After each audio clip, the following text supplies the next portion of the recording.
I remember a time I played football at Enterprise High School, and my coach, they used to say, gut check time, gut check time. Um, I'm saying that to say, right now, humanity is gut check time. We're on the process of going from the caterpillar to the butterfly.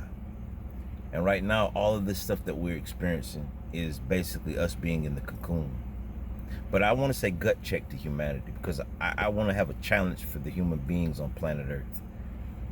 We call other animals and life force on the planet Earth creatures. But we are the only beings on this planet that harbor hate. We are the only beings on this planet that kill other beings because of our belief systems, because of our beliefs of or identifying with countries or cultures or religions or ethnicities. If we were the animals or we could fully understand them, I believe they'll laugh at us. I believe that they're laughing. They're saying, look at these human beings who harbor hate. The fish don't harbor hate. The lions, they do what they do out of necessity. They don't hunt the gazelle or the zebra because they hate the zebra. They do it out of necessity. They're what you call creatures. But us as human beings are having the opportunity right now on planet Earth to evolve, to for the first time be able to actually call ourselves human beings. And it's not easy. It's not easy because us as human beings, we so easily find fault in everyone else. So what I plan on doing for the next week is taking the time out, and I might even make a video on what I find out about myself.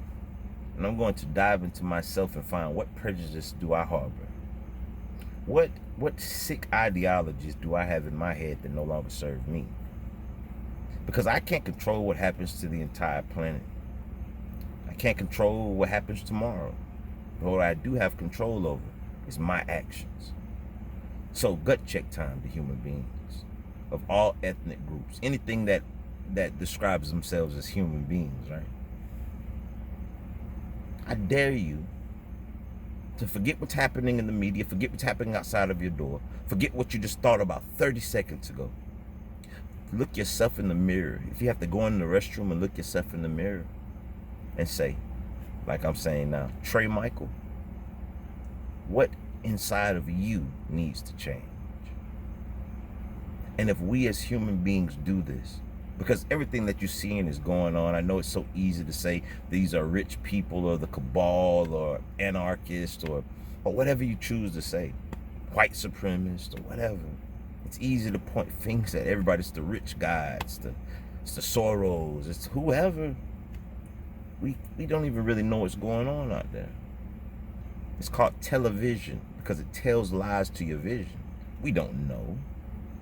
90% of you that are standing outside of your door now is probably not even anything going on outside of your door.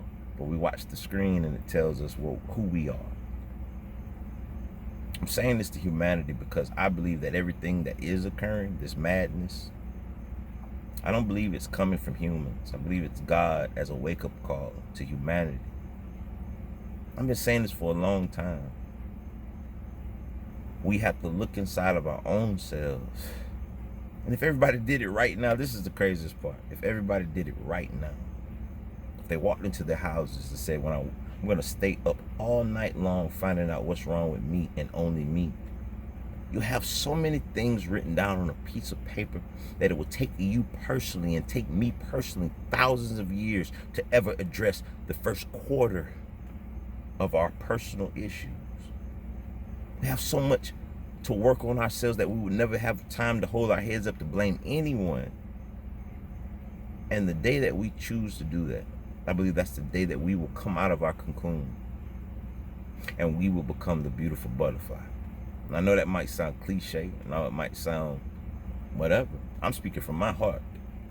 Because I don't know about everybody else. I don't know about what other groups, race, people, or religion. I don't know. I'm talking about Trey Michael. I know that I'm gonna do everything in my darn will to make sure that my children that's in this house upstairs getting on my last nerve, I'm gonna make sure I did everything so that when I lay on my deathbed, and I lay right down that bed, and I'm gonna say, regardless of what happens on this planet, I tried my best to be my best, to be the best representation to my 3 children. So gut check, humanity. What legacy will you leave? Peace. Peace with 2 fingers together.